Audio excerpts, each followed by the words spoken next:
Shalom, shalom everyone. I hope you're all doing great. Welcome to another episode of Ba'al Shem Tov Stories. Don't forget that sharing stories of Ba'al Shem Tov Ha'Kadosh on Motzei Shabbat at Melaveh Malkah is a big segulah for livelihood. But before I begin the story, I want to explain a couple of halachic terms, because I feel without this halachic information, the story might not make sense. I want to talk about wine. Kosher wine comes in two categories: mevushal and non-mevushal.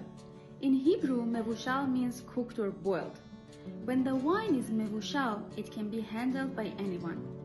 But when it's not mevushal, it must be bottled, handled, opened, and poured by a Jew.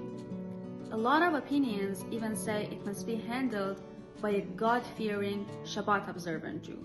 Now, if there are non-Jews watching this video, please, no offense to anyone, this is not about physical purity or impurity. We don't have the same laws about handling, let's say, orange juice. But wine in Judaism has a special spiritual and religious significance. We use wine in a lot of our mitzvot, in our religious ceremonies. Also, a lot of non-Jews use wine in their religious practices, sometimes even in idol worship. That's why, for us Jews, the process of making and handling wine needs to follow certain restrictions in order to be kosher. In the times of Ba'al Shem Tov Ha'Kadosh, Bessarabia was known for its high-quality wine. This is a historical region that I believe is now in modern-day Moldova.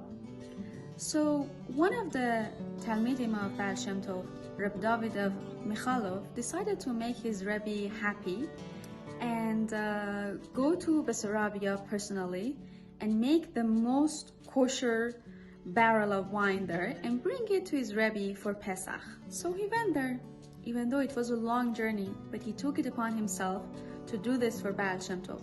He found a suitable field, he planted grapes himself, he did everything himself. He was watching these grapes growing every day. He planted them, he harvested them, and he pressed them into wine. Everything according to the highest standards of kashrut. He was involved in the entire process and he was doing everything himself personally.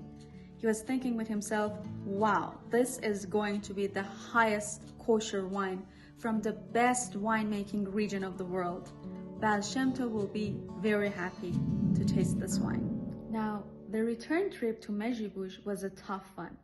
It was rain and snow and muddy roads, and this Chassid, Reb David of Michalov, was doing extreme mesirut nefesh, or self-sacrifice, to maintain his 24/7 supervision of this wine to keep it kosher. So, upon arrival, the Chassid happily informed Ba'al Shem Tov Ha'Kadosh that the wine is coming and it has always been under my careful supervision and it's the highest kosher wine. Just then, a government officer came to see if there were any smuggled goods, and he opened the barrel of the wine, and yes, that made the wine non-kosher. Wow, the Chassid was devastated. He thought with himself, all of my diligent effort was for nothing? The Chassid went to Ba'al Shem Tov Ha'Kadosh with a broken heart and told him the story. Ba'al Shem Tov, of course, had Ruach HaKodesh and he already knew what had happened. He told the Chassid, yes, you put your 100% and you did everything according to its highest standard. But you forgot the most important ingredient. You forgot to pray. You forgot to pray to Hashem for His protection over the wine. No matter how much effort we put into something, we should always pray for siyata dishmaya, or heavenly help. There is a pasuk in Tehillim that says, if Hashem will not guard the city, the watchman is vigilant in vain. That's the essence of this story. Getting ourselves used to this idea of speaking with Hashem all the time about all the minor details of our lives is an amazing way to develop a constant relationship with God. Before I act, before I speak, before I go to work, Hashem, please help me that I will be successful in my projects. Before my husband comes home, Hashem, please help me that I will welcome my husband with love and that we will have an amazing time with each other. Hashem, please put the right words in my mouth. Even before you go shopping, don't think that Hashem doesn't care about those minor details in your life. And remember that prayer is not just about getting what we want from God. Prayer is about changing ourselves and our relationship with God. This is living with emunah.